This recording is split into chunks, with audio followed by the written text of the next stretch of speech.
balanced again. Marshall, you can sit flat today. Okay. Balanced out a little bit. I can rotate my neck back and forth. Yeah. No problem. Hey, Miss Pam.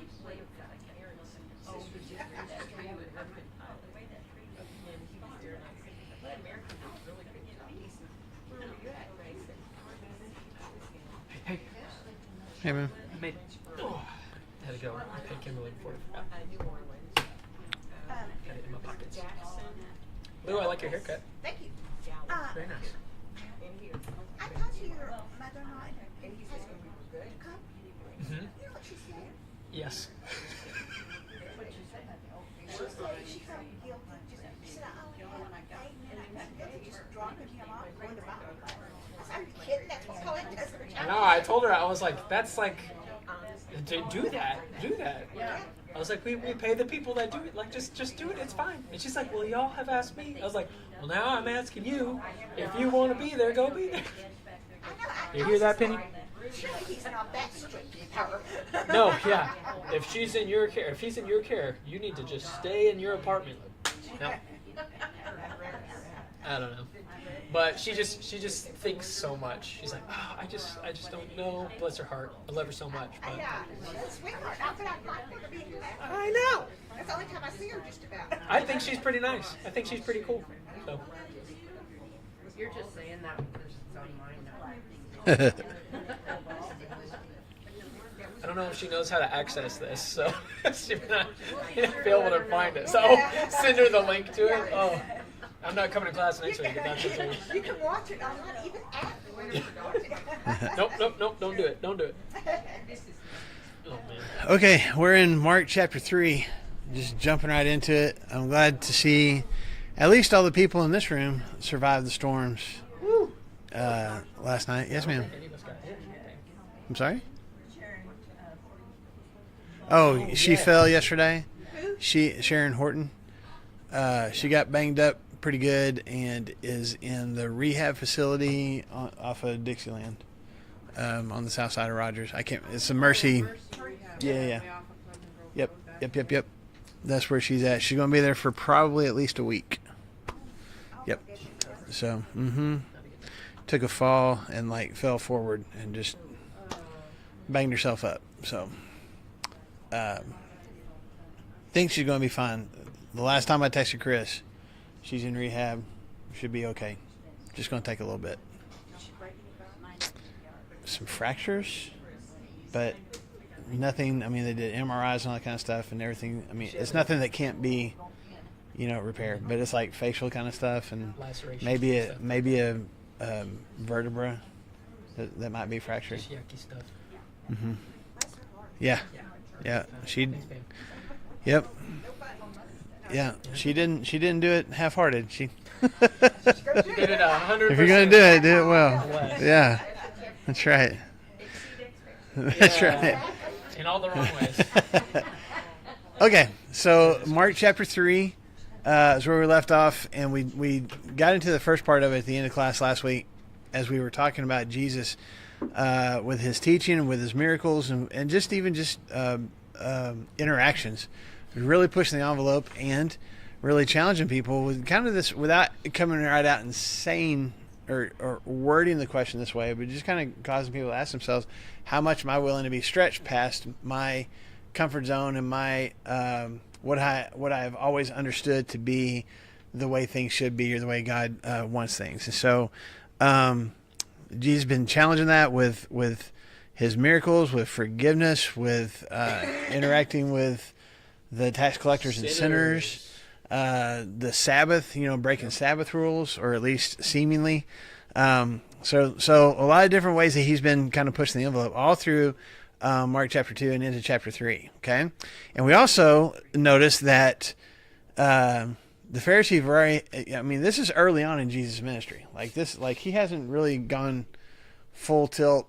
He hasn't even gotten his apostles assigned yet. And what are the Pharisees already wanting to do? Yeah. Not just let's figure a way to arrest him or ship him out of here. Let's kill him. Like, he needs to die. That was their Which we talked about how funny that was. Of like, solution. they're like, whoa, who are you? And realizing that they're the ones that are like Yeah. the real problems. And they're like, you know what? Let's double down. Let's add murder to the list. Yeah, exactly. They'd make a rule for that. Yeah. That's Yeah. right. That's an exception. Yeah. What? Yeah. To justify our actions. They did. They for sure did. He's not keeping the Sabbath right, so let's murder him. Let's take his life. He's Oh, not boy. keeping one of the 10 Commandments correctly, so So let's break let's another one because of Collectively it. break another commandment. Or maybe we should do that on Sunday morning. You don't show up for church on Sunday morning. Sorry, that's it. You're gonna die? Yeah. Murder. Okay, good. Murder. I didn't know where you were going with that. I thought you were gonna be Yeah. like, if we don't like the sermon on Sunday morning, let's kill the preacher. Murder. Now that you mention it. These ladies are spicy. Man. Okay, I did want to, before we get into Jesus getting his apostles, I did want to just make a quick mention of verse 6 there in chapter 3. After Jesus has healed this guy with a shriveled hand on the Sabbath, and then it says that they want to kill him. It's interesting, probably more interesting to me than anybody else, but I'll go ahead and point it out anyway. Then the Pharisees went out and began to plot with the Herodians how they might kill Jesus. Now, we've heard of Pharisees, and you may have heard of Sadducees. We'll hear about them more later on. Who are the Herodians? Does anybody know? People that Herod. Okay, they're Herod followers, right? Well, no, these are still Jewish people, but that's it's interesting. Okay, okay, so let's. I won't spend a lot of time on this, but it is. I pointed out because I want you to see how desperately already these other rabbis and Pharisees want to get rid of Jesus. Okay, so who is Herod? Who are we talking about?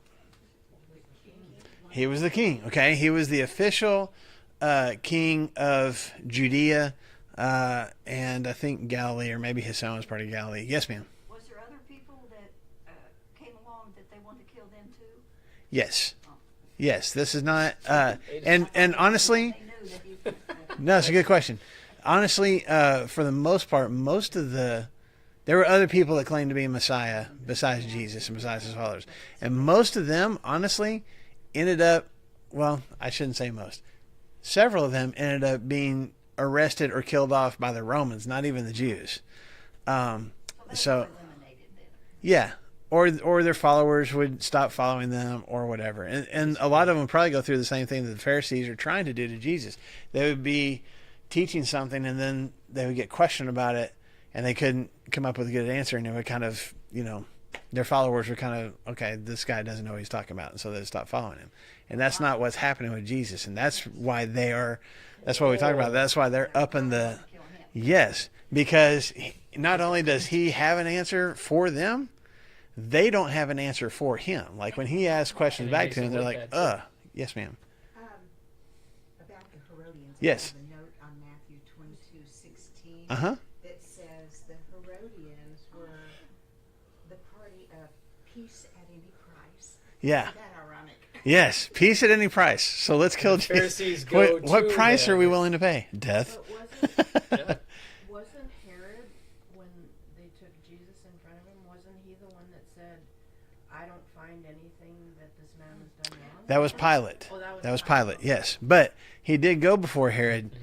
Different Herod though. And this we're going to get into this here in a couple of chapters when we talk about John the Baptist some more. But there's multiple Herods, and so it can be confusing sometimes when you read through, the Gospels, Matthew, Mark, Luke, and John, and even Acts. There's another Herod that's talked about. At least two Herods that are talked about there. So it's kind of a family name. It'd be like using your last names, but it was King Herod, but then he had another son, another Herod, and a couple more sons. They call him like Herod the First, Herod the Second. They call the first one Herod the Great, and he's the one that really kind of started all this off, and he was the one that built that oversaw the building of the temple in Jerusalem during Jesus' time. When later on the disciples were walking around going, look at this amazing structure. It was that Herod, and it was also that Herod that was king when Jesus was born, and was worried that what did the Magi come to Herod's palace looking for? The king. We want to see. We've seen his star. We know that the King of the Jews has been born. Well, who are they asking that to? The King of the Jews. They're asking the king about the new king. And he's like, oh, well, Tell me where he is, and I'll worship him too. You know, and what does he actually do? Slaughters all these babies so Murder that is the answer Yeah. for a lot of these guys. slaughter all these babies so that he can eliminate the threat, because he didn't want to lose not just the throne himself, but his dynasty. He wanted that to go on. Now, here's the key thing about Herod the Great and Herod himself. Again, the king that was around when Jesus was born, was put into that role, was made king by the Romans. They assigned him the job, you know. So he became king of the Jews, and he was a ruthless king. Were there some good things that he did? Yes. He built a lot of different, like I said, the temple and some other infrastructure kind of stuff, some cities. He helped manufacture, you know, some of these Roman highways that we hear about, you know, throughout Judea and stuff like that. But he was also just, if he didn't like it, he'd just have you killed. And the Jewish people, for the most part, didn't like Herod because they didn't pick him. The Romans did. And then he would hold on to his throne through imprisoning people and murdering people. And so they didn't like him, except you had this one group called the Herodians, Jewish people that fully supported Herod as king. Some of them even thought, because he was so powerful and in charge of the armies, and you know, and could get things from the Romans because he had a good relationship with them. I go into way more details about Herod, but I'm not going to this morning. There were some of the Herodians that thought Herod was the Messiah. Okay? So, but usually the Pharisees, who were anti-Roman to their core, had nothing to do with the Herodians, who were completely friendly with the Romans. Does that make sense? And that's why I point that out. These two groups of people that are diametrically opposed to each other, at least philosophically and probably, you know, in their doctrine and theology too, usually talk bad about each other, hated each other, had nothing to do with each other. That's the two groups that get together and go, okay, we got to kill this guy. The enemy of my enemy is my friend. Yes. Right. So that's why I wanted to point it out, because, I mean, we see the sentence and we're like, okay, some people want to kill Jesus. No, it's not just that they want to kill Jesus. It's that they are conspiring with people that typically it's not as bad as like if a bunch of Jews got together, a bunch of Samaritans said, let's kill Jesus. It's not like that, but it's close. Shocking. They didn't like each other, but they both disliked Jesus even more. Okay? So I want to point that out to you, for whatever that's worth. Like I said, it's probably more interesting to me than it is anybody else. So don't you think they were more afraid of him than actually disliking him? They were afraid he was going to come and take over and push them out? For sure. He's already doing that. Than dislike. Yeah. That's what I felt. Yeah. I think the Pharisees, part of it was jealousy. Part of it was fear of losing their stature. I think I kind of sometimes want to give the Pharisees the benefit of the doubt. Like it's just so uncomfortable to have your boundaries pushed that much. You know what I'm saying? And they viewed it as sin. Like if you read in the Gospel of John, what's his name? Caiaphas, the high priest, is conspiring with the Sanhedrin to kill Jesus, and his whole thing is he thinks it's the right thing to do to save the Jewish people. Like he's like, let's kill Jesus because he is causing, He's a rebel. yeah, he's causing us to, and causing the people to have different ideas, and we got to keep them in line because bad things are going to happen with us and with the Romans if we don't. Like it's like, I think some of these Pharisees, their opposition to Jesus came from well-intentioned. Yeah. Can I say that? historically accurate of like, this is how we ended up in a predicament of being, you know, exiled. So Yeah. to combat that, we're going to put down anything Right. that doesn't fit in our very concise box. Right. But then Jesus' whole challenge is, okay, but listen to what I'm saying. And if you would just listen, you would know we're on the same team. And they're We're like, like, no, I'm not Yeah, going yeah. to give it a shot. yeah. But there is also a lot of pride and a lot of authority that is being challenged and stuff like that too. The Herodians for sure would think this guy is going to somehow knock out King Herod, and we already think he's Messiah. So yeah, we got to do something about him too. Yes, ma'am. So there were three religious groups then: the Pharisees, the Sadducees, and the Herodians, and none of them liked each other. Right. And Yes. more. The Pharisees and the Sadducees were the two bigger groups, and it was that group of guys that formed the Sanhedrin, that formed like the Jewish ruling council. I don't think there were any Herodians on that. I'd have to look it up, but I don't think so. So the Pharisees and Sadducees probably got along with each other better than either one of them did with the with the Herodians. But the Pharisees despised the Herodians, except when they wanted to kill Jesus. No, So, everybody's- yeah. Yeah. She said Jesus don't brings know. everyone together. I don't know if that was the plan or not, but okay. So I want to point that out to you guys. All right, verses 7 through 12.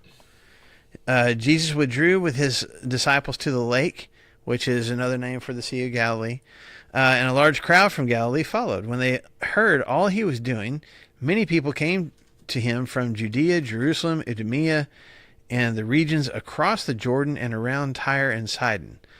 We should have put up a Bible map or something, but this is like a lot. a large geographic area.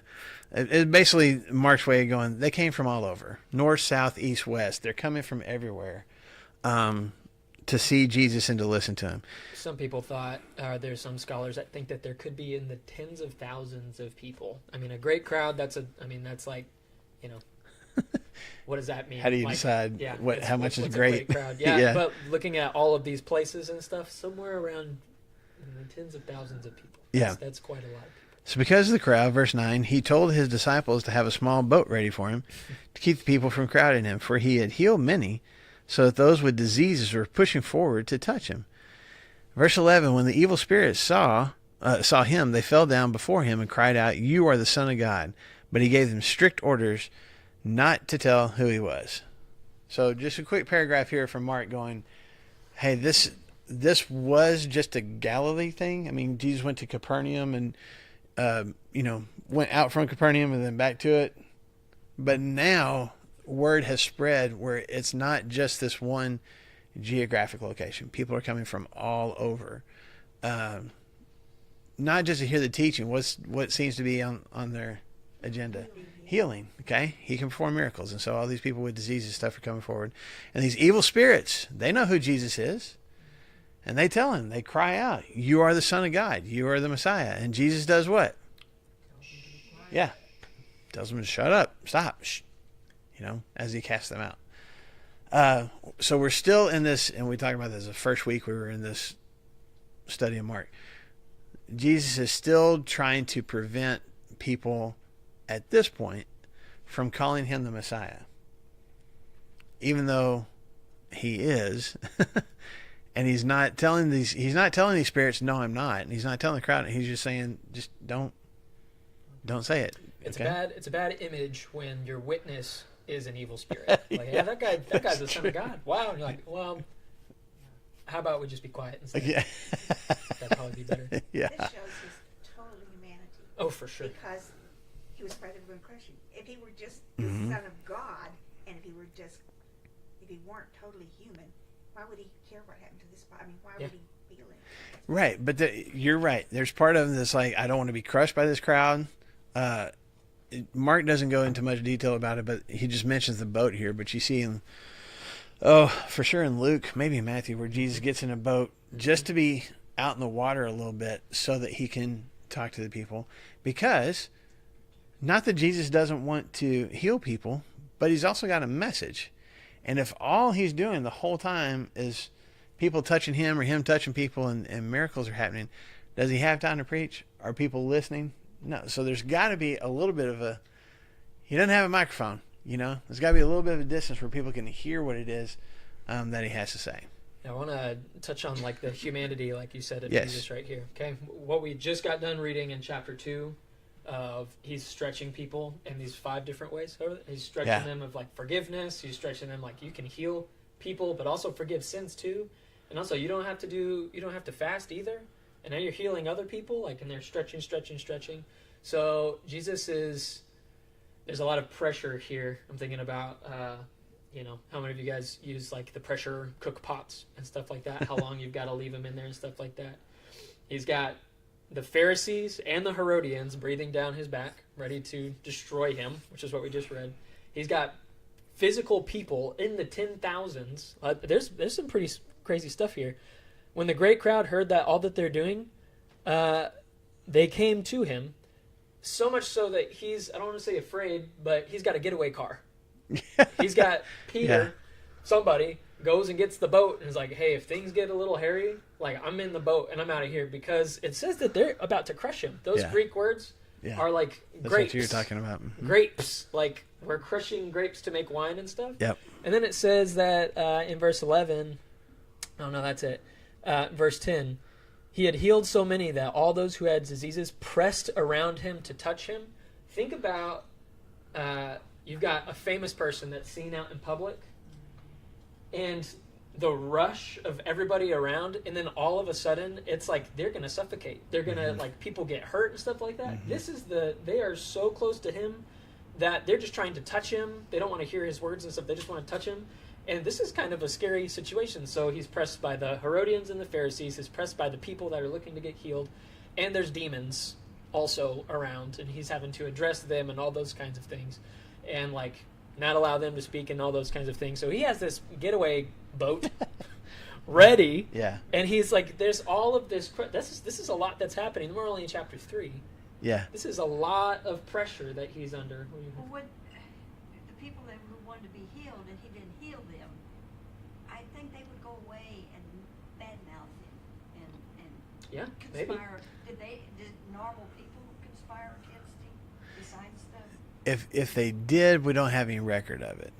But you'd think they would. You would think, well, there's probably some bitter people, yeah. But, there's also people who are like, well, it probably wasn't my turn today. I'll try again tomorrow, That's the nice one. Well, I'm just saying, like, If it makes there me... was a chance. Yeah, take it. I go back again. I'll That's right. That's not the people. Yes. I'm thinking of the guy in John chapter 5 that every day, or day after day, waiting for the water to be stirred so he could get down. 38 years he's tried to get down the water to get healed of being lame, and it wasn't his day. So I think there's probably some of those people that just out of desperation, like, okay, I didn't make it today, but I know that he can do it. I've watched it happen, so I'm camping out right here at the lake, and I'll get there tomorrow. Yes, ma'am. Don't you think that they kept following him then? For sure. Yeah. For sure. I think you bring up a really good point, Brandon, because I think sometimes when we see probably not recently, I haven't watched, I've only seen clips of The Chosen. I haven't ever just sat down and watched it. But in the old movies about Jesus in like the 60s and 70s, I mean, you see, like, he's just, there's a huge crowd, but there's a little bit of distance because the camera's got to get, And everybody's an angle on him. quiet. Everybody's like, oh, and they might be reaching out to him, but not quite touching, like, oh, please heal me. And it's so serene almost and just, ethereal. And I don't know, but that's not the reality. It's not the reality at all. There are people who are it's like a concert when people like rush the stage. I mean, people are pressing against him. And you've seen, maybe I remember, like, different sports teams, different sports figures that you see go through like public places. I've seen the documentary on the 92 Olympic basketball team, the Dream Team, and just as they're trying to drive their bus through Barcelona, they can't get through because there's thousands of people around the bus. You know what I'm saying? And that's a huge piece of machinery. So imagine if those guys were out in the crowd, just the people that would be thronging to them. Yeah. And you may not have control. You're like, okay, I'm going to be patient. I'm going to wait for my turn if Jesus is going to heal me and stuff. But the 1,000 people behind you are like, I got to get close. And so they're like, pushing you I'm sorry, forward. I'm sorry, I'm not trying to. And you're like getting Or maybe they pushed push against you it. past Yeah, them. yeah. I just want to be healed. Like with the issue of blood. Mm-hmm. Yeah, She they're just said if I could pressing just her. touch the hem of his Yes. body. She wasn't expecting to get close enough to actually Right. have a conversation with him or anything. She And just that's, touched. you're exactly right, because some of these people aren't even looking for him to touch them. If I can just touch him. And Jesus can speak. They're healing him. Yeah. Yeah. He doesn't even have to do it. Yeah. That's where I'm not. Yeah. Yeah. He could just say, Yeah. "Hey, everybody in the crowd, like Oprah, you're all healed today." Whoa! You get a Oh, healing. baby, You get a baby, healing. and You stuff. get a healing. So you would like camp out and be around and stuff because who knows how he's going to do it. Yeah. So he's got the getaway boat ready to go because this is good. This is good for him to do all the healing and stuff. But his mission in chapter 1, see if I Verse can 14. find it. Is it 14? Uh-huh. Thank you for having that. You're welcome. The kingdom of God is at hand. Repent and believe in the gospel. So That's healing, the message. The healing makes the message have authority and all of that. Like, oh, wow, he's actually doing it. But he has to speak the message too. Yeah. Because that's the most important part. Yeah. But tell that to people that have been crippled for years or Yeah. that need help and stuff. Yeah. So all of this pressure, that's like, I think that paragraph is very important to I do too. what is about to happen. What is Jesus going to do with all of this pressure? Besides the getaway boat. Besides the getaway boat and the 5 guys that we know of right now, Peter, Andrew, James, Yeah. John, and Matthew, what's he going to do? So verse 13, Jesus went up on a mountainside and called to him those he wanted, and they came to him. He appointed 12, designating them apostles, that they might be with him and that he might drive drive is right, I understand. That he might send them out to preach and to have authority to drive out demons. These are the 12 that he appointed: Simon, to whom he gave the name Peter; James, son of Zebedee, and his brother John, to whom he gave the name Boanerges, which means sons of thunder; Andrew, Philip, Bartholomew, Matthew, Thomas, James, son of Alphaeus, Thaddeus, Simon the Zealot, and Judas Iscariot, who betrayed him. So there's your 12. So what's his plan? Why did he he's got hundreds of people following him. And I think, again, it's important to remember, if you look at it like a diagram, the biggest amount of people that are following Jesus are what you would just call followers. It's the crowd. And that's what they're called, the crowd. It's the people who, yeah, they're listening to teaching, they're watching the miracles be performed, they're maybe having miracles performed on them. It's just the crowd. Then you go a little bit more inner circle, and it's the disciples. And the difference between the disciples and the crowd is the disciples are like, I believe everything that he's saying, not just the power to heal, but like, I believe in the message, and I believe that I want to follow him. I want to mimic what he's doing. You remember the disciple-rabbi relationship? Like there's several of these men and probably women that are fully committed to Jesus, and he's fully committed to them, and they are trying to learn how to be like him and how to mimic him in everything they do. Now he takes that group and kind of, calls out 12 more that he calls apostles. Okay? So all apostles were disciples, not all disciples were apostles. There's only 12 of them, right? So what's the difference? What's an apostle as compared to a disciple? An apostle was kind of like Jesus' right hand, and they had more power than just the regular disciples because he gave them the authority to drive out demons. Right. Okay. What does it say? He designated them apostles that they might what? There's 3 things that are mentioned here. Preach. What's the first one, though, before preach? They might be with him. They might be with him. That's important. Don't breeze past that. I did. That's the number one thing, that they might be with him, which means he's going to give them more access to him than he's going to give to anybody else. Okay? There's a closeness there that he's going to have with these guys that he's not going to give to anybody else. Then number 2 is what? Preach. To preach, okay? Whatever he is preaching, whatever his message is, which Brandon just mentioned a second ago, the kingdom is here. Get ready. Get your life changed. Repent. Let's get ready for the kingdom. He's going to send these guys out to do the same thing, okay? And then the third one is to do what? Heal the sick and cast out demons. Okay, so heal people, including casting out demons, okay? To have the authority to drive out demons. That's verse 15. Mine doesn't say heal. No, mine doesn't either. Well, it just says drive out demons, Yeah. right? Oh. Mine says, and to have power to heal Yes. sickness and cast out demons. Remember, Okay, I've got yeah. I remember. The King James.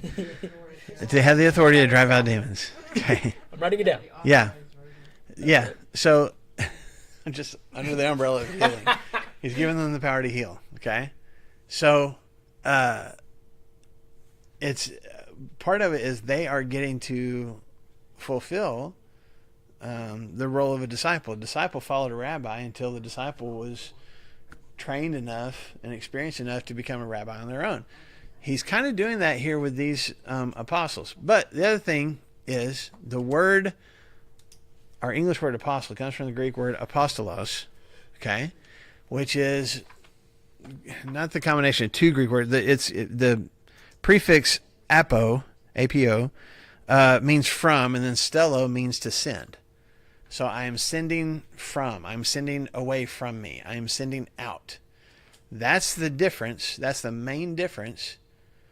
Why we call these guys apostles. They are specifically being sent by Jesus to speak on authority of Jesus and speak the same message as him, and to do the things that he would do.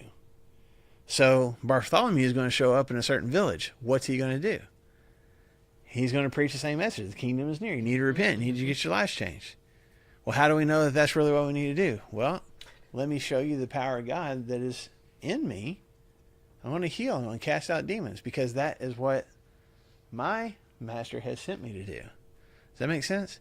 It's amazing that these guys, I mean, this is still very early on in Jesus' ministry, and these guys are given the ability to cast out demons. These fishermen and a tax collector and who knows what else now have this miraculous power and this challenging message. How do you have the courage to do that? It just says, he called, they came. Yes. Nice. But again, the three things. Okay, I'll work them backwards. Cast out demons, preach, but what? Be with him. I'm with you.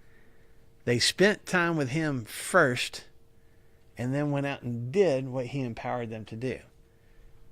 I think that's important, because I think that's the way God still works in us. I think that's why it's important for us to spend our own personal time with God. I think it's important for us to spend time with each other, so that we go out and do what God has empowered us to do when we spend our time with him with each other. Does that make sense? The be with each other and being with God supersedes and creates the ability and the opportunity to preach and to heal. And I think it still does that for us. It's crazy that, at least to me, it's crazy that Jesus gave that kind of authority to teenagers. Yeah, maybe college students. Like, but that's yeah. like the Oprah thing of just like, you're healed. You know, they're preaching and stuff and doing all that. Like, there had to been immense trust and faith in Jesus's part too, on these young men. Of like, yeah, you can. And I'm sure, I mean, there was this awe, there was this authority of like, wow, I mean, we're called by Jesus to go and do the good. So I don't think that they're irresponsible with it, however you can be. But Jesus was like, yeah, you can do this. Mm-hmm. What? Yeah. You just gave me the power to heal people. Yeah. Like, and to preach the same And be message like, can I do this? Yeah. Like, imagine the first time that you heal somebody. That's that. The first time you cast out a demon. Would you be like, come out? Yeah. You know, like, would you do it with authority, or would you like? They're not like, whoa, I can't believe that happened, but they were at least surprised. They, it's like black and white. You just have to ever go watch it and stuff. But they are preaching to them, and all of a sudden they're like looking around, like that happened. Like, Yeah. that worked. Yeah. Yeah. I like to believe that at that time, assuming Mary was 13 or 14, Mm-hmm. maybe they were a little more mature than the Oh, teenagers we know today. bless. Probably so, but Maybe? I mean, maybe. But, well, I will say, Teenagers are teenagers, dude. yes, they would have already. I mean, most of these guys, before they followed Jesus, would have already been at least, you know, working with their family or working with their fathers, learning a trade, you know, that kind of thing. Matthew had a full-time job as a tax collector. I mean, so it's not like Jesus pulled them out of school and was like, okay, now you gotta go do all this stuff. They were already out. They had responsibilities. Yeah, they had adult responsibilities already, even at this young age. But going back to what Phyllis pointed out as well, it says that Jesus called those that he wanted. You know, there was something in these specific 12 people compared to the however many other disciples, and definitely the hundreds and hundreds of people in the crowd. These 12 guys, Jesus is like, okay, y'all come here. And there was something about them that he specifically wanted to give this mission to, which is important. And I think that would probably, lend itself to the courage and the willingness to go out and do it. Like, okay, Jesus picked me. He didn't pick some of these other people. He picked me. And not in a pride way, although it could be. Well, it will be. That's going to evidence itself multiple times. But to be like, I'm going to go do this, even though I've never done this before, and I don't even know how this is going to turn out. But man, Jesus picked me, and says, I think you can do this. That would have been very, I don't know, sobering. Yeah, and inspiring too. So Explain Judas. He had to have been. I mean, Jesus picked him on purpose, and I think knowing what was eventually going to happen. But if you know, like Mark says here, he also picked Judas Iscariot, who betrayed him. And it's like, if you're reading this for the first time, you're like, wait, what? He's gonna what? Yeah, you gotta flip over some pages. Hold like, on a what? second. Hold on. The main character's gonna die. And you see that from all the disciples, you know, after the crucifixion, man, they got nothing good to say about Judas. And John criticizes. Which is why in each of these accounts it says Judas Iscariot, the betrayer. Yeah. It doesn't just say Judas. It says Judas Iscariot, the betrayer. Yeah. But that's all after the fact. For those 3 years that they were apostles, Judas was. I do want to drive that point home. Judas was preaching. Judas was casting out demons. Judas was doing. And why would Jesus choose him? Was he just a random guy walking down the road and Jesus like, hey, come here?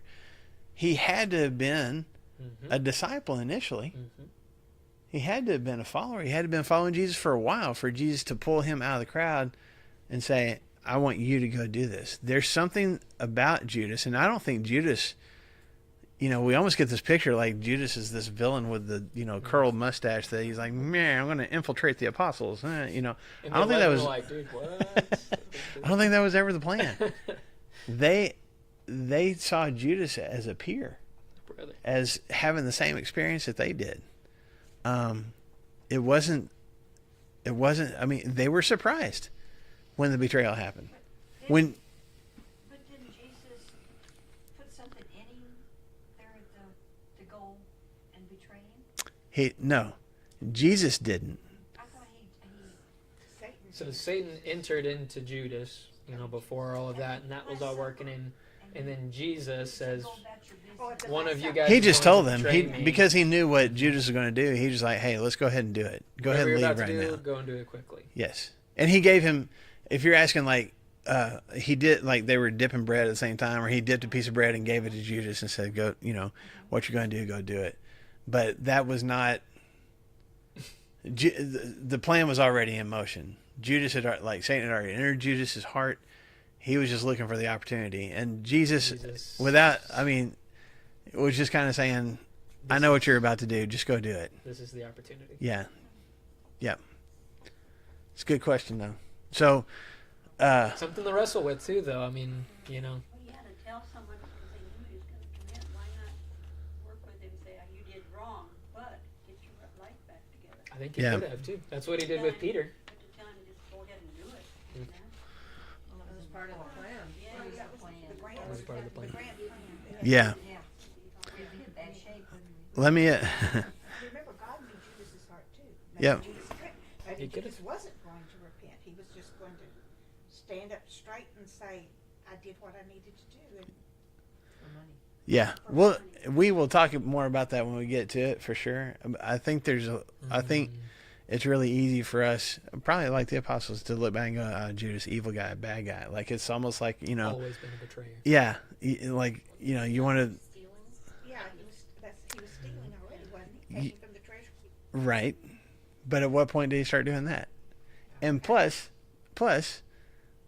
if he's holding the money for the rest of your group, who do you give your money to? To somebody that you know is a bad dude and is going to steal the money? No. There's other guys that could have held the money Yeah, how come better, they- right? Matthew could have been that guy. Philip was called like the bean counter. He's like, I got to get all these things in there. Like those two guys would have been great, but Judas was the choice over the tax collector. Yeah. Now, he may have manipulated that situation, but they all still trusted him. Before God trusted We don't know. We don't. Judas is the one guy. Besides, he might have been. Besides the betrayal, he's the one that we probably know the least about. Because even this Judas Iscariot, there's different opinions as to even what that word means. Is that a geographic area that he was from? Is that like a nickname? Is it like? There's just a lot of different. We just don't know. He seems to be. I will say this. Seems to be the one out of the 12 that's not from the same area. It looks like most of these guys came from Galilee, except for Judas. Don't know that for sure, but that's especially if Iscariot refers to where he was from. That's probably the possibility. 12 that he chose, he knew once he was gone, they will have the strength and the ability to go on. He already knew that before he chose them, is how I feel. Yeah, he saw something in them that nobody else did. They're not gonna, And maybe that they didn't. This is what I'm trying to get at. Maybe they didn't even see it in themselves. they didn't see it, but he already saw it. Yes, absolutely, Why do you absolutely. think Judas wouldn't be it? I think he did though. That's the paradox. I think Jesus knew. I think Scripture teaches Jesus knew ahead of time that Judas was going to betray him. Jesus knew that. What I'm trying to point out is these other guys didn't know that. I don't think Judas knew that about himself. Yeah. I think Judas was fully convinced this is the Messiah. I'm following him just like these other disciples. I am so dedicated to his teaching and to his power and to his authority, just like these other guys. I don't think the betrayal part came in until much later. I don't think this is a plan, but I think we view Judas that way sometimes. Yes. Like it was always his plan from the beginning to infiltrate the apostles and hatch this diabolical plan. And I don't think it worked that way at all. I also think maybe he became disillusioned because a lot of the apostles, even the disciples, thought that Jesus was going to come and establish a physical kingdom. Yes. And when maybe Judas, and when the apostles start asking questions of, is now when you're going to establish a kingdom? Is now do we need swords? Right. And when it's not looking like that, Mm-hmm. maybe he started, There's a tipping point. That wasn't what I was expecting when I got in this group. Maybe this isn't the guy that I thought he was. Yeah. And he was just the only one that was willing to be like, okay. I'm going to do something about it. He did kill. I mean, he went out and killed himself immediately. So Mm-hmm. was that the plan too? It's almost like it was predestined, and I don't like predestined. I don't know. He couldn't hear This is all there. A couple Yeah. chapters later. Yeah, we're gonna. I promise we'll talk all more about there. it. But answer to your question, I don't know that was God's plan for Judas to commit suicide. And I even was that last year. I don't know. It's been some time recently. It's been within the past year. Yeah, I was talking about Peter and Judas. Oh, it was This just, series, Yeah, this past series. yeah. Because I had the two chairs on the stage. Anyway, Yes. I don't think there. I was like, that's fairly recent, wasn't it? Yeah, yeah. Last series. A few weeks ago. Oh, blood. Yeah. No, but we're. I think if Judas, I really believe this. If Judas had stuck around and even come to Jesus, if the disciples had let him in the door in the upper room when Jesus came back, I think Jesus would have forgiven him. I think Jesus would have he would have been completely absolved. I think that was still Satan's influence on Judas's heart. I mean, Luke says Satan entered Judas, and that's when he started plotting this, right? So I think that presence was still there. Where now it's not, hey, we got to kill Jesus. Now it's like, oh, you just killed an innocent man. There's no hope for you. Guilt. You from can't be Jesus. forgiven for this, which is, I mean, Satan's the father of lies, right?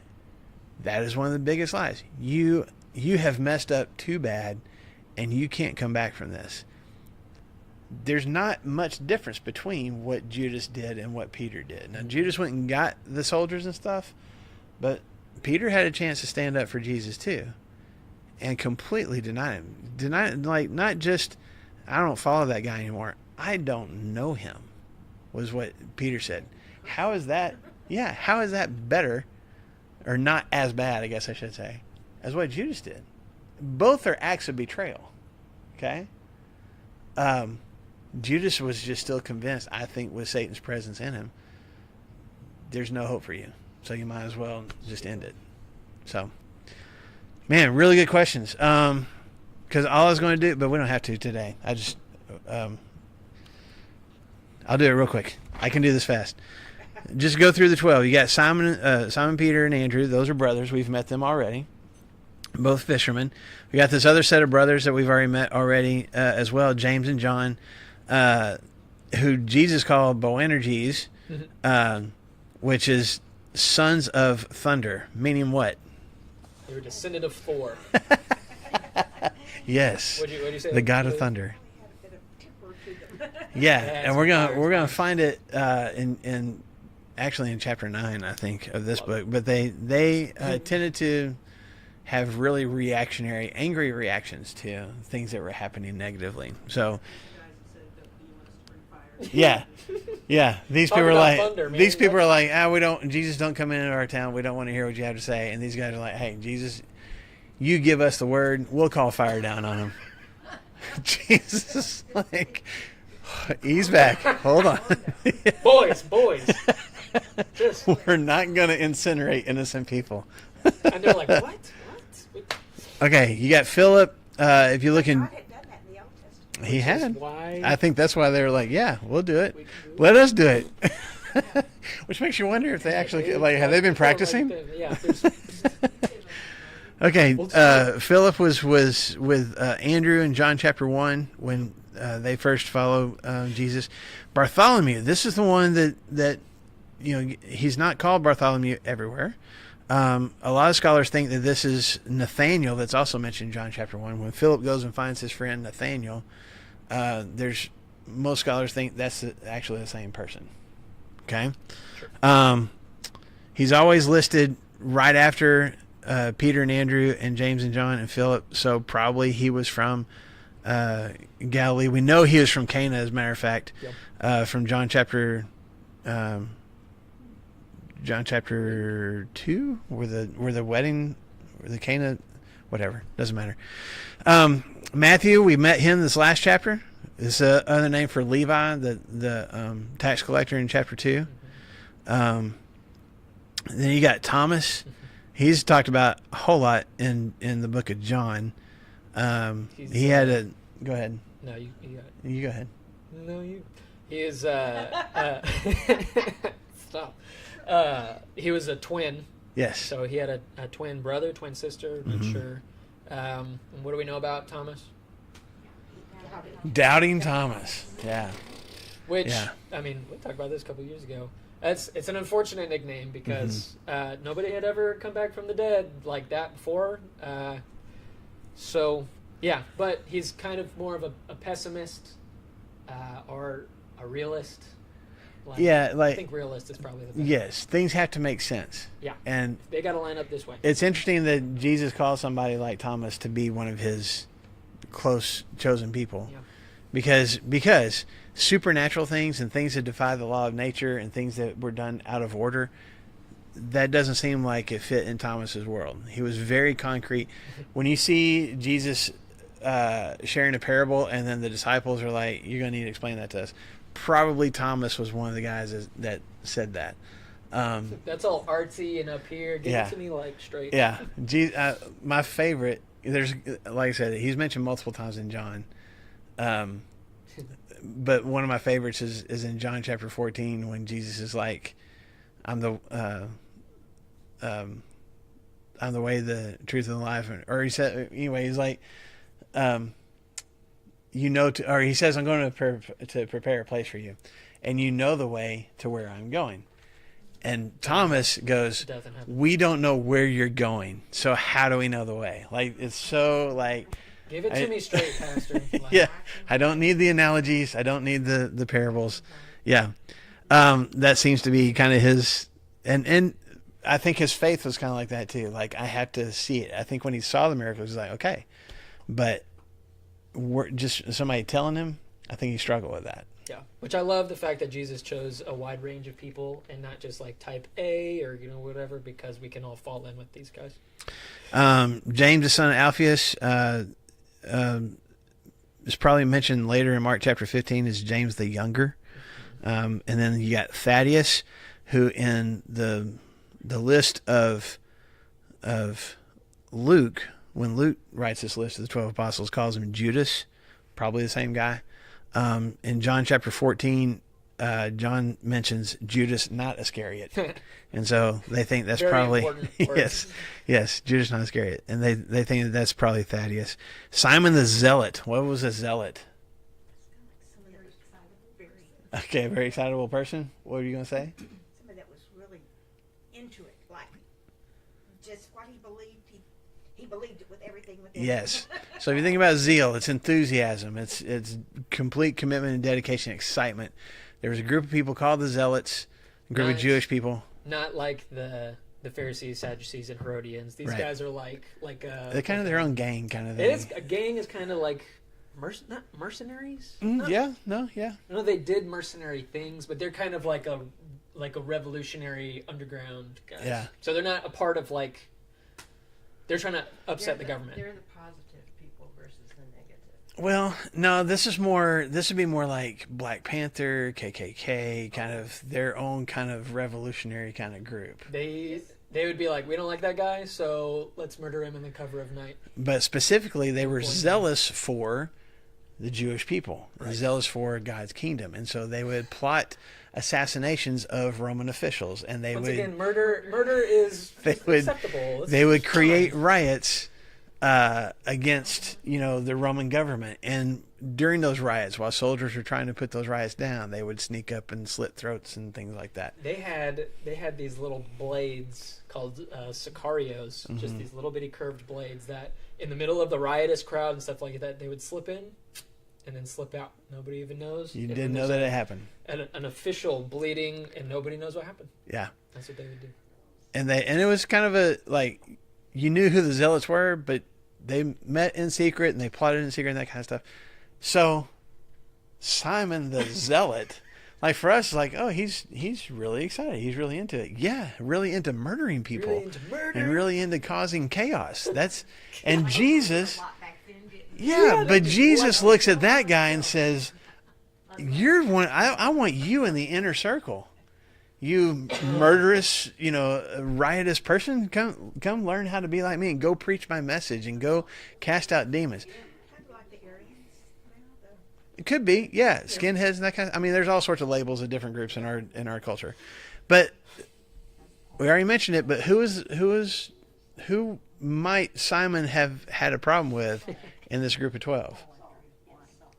Who was the one that worked for the Roman government? The tax collector, Matthew. Okay. How many times did Jesus have to stop? Like, hey, we're not killing Matthew today. The original Today. says Simon the Canaanite. It doesn't say the Zealot. Oh, the original King James. Okay. Well, it's I need to look back at yeah, Simon the Zealot. Okay, and it. Interesting. I think it's just look at this list.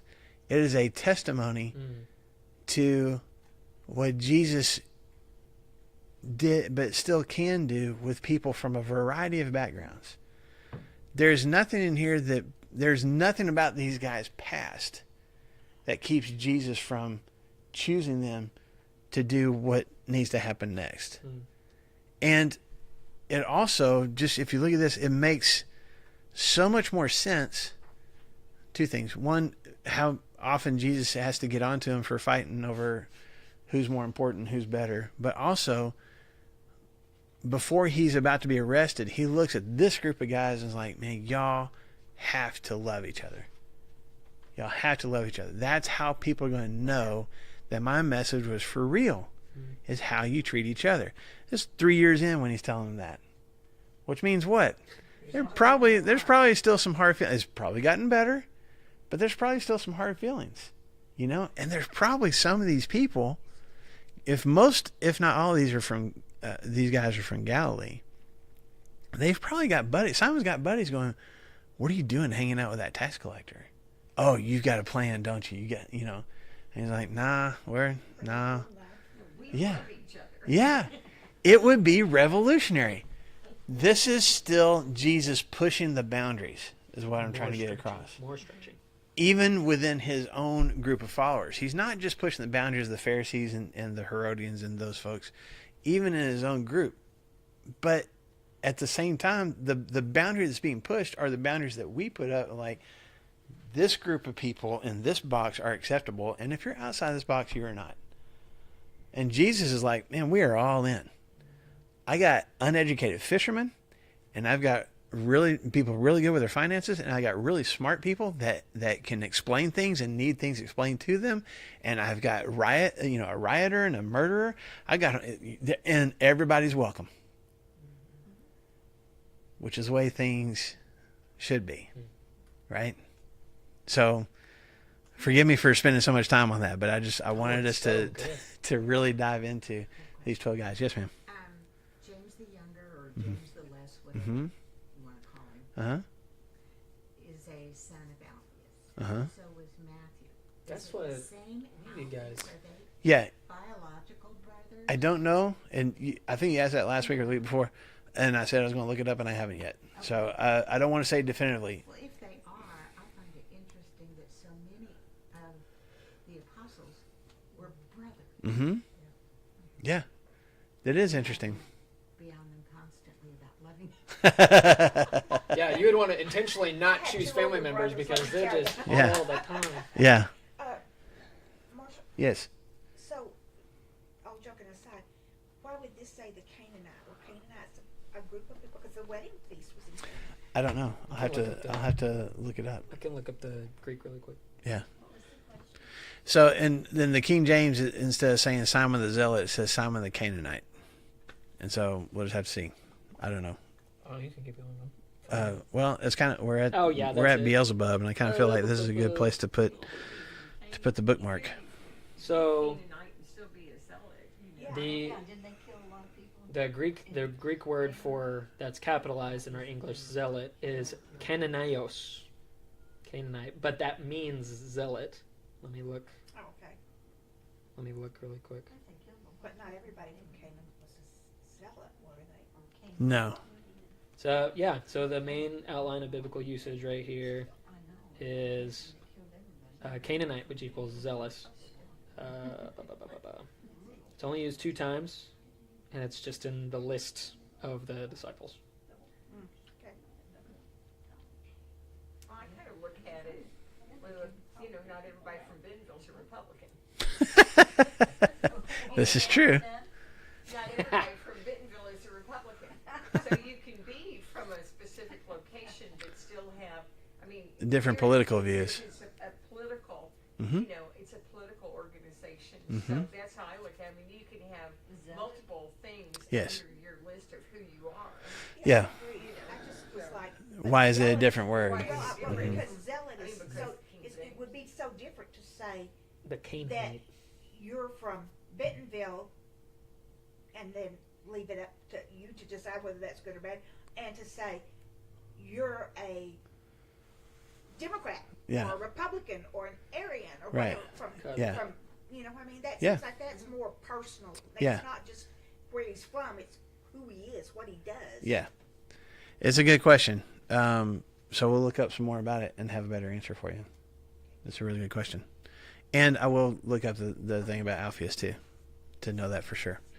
So we're going to talk next week about Jesus and him casting out these demons and what his, I don't want to say, enemies is such a strong word, but his opposition, how they decide in their own minds how he's able to do what it is that he's doing. Like the opposition comes in verse 20 from an unexpected lot too. Yes.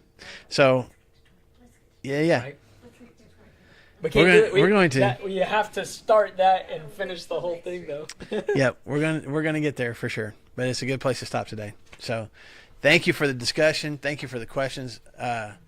This is really good stuff, and I hope y'all can come back next week. I hope you can bring people with you, or tell people to join us online. So we'll talk some more about it next week. Mark chapter 3. Yep. Thanks, guys. This commentary says, not much is known about the second James, except he's apparently Matthew's brother. I'm like, well, I don't want apparently. Give me. Was he or was he not? Yeah, give me something here. I'm gonna be a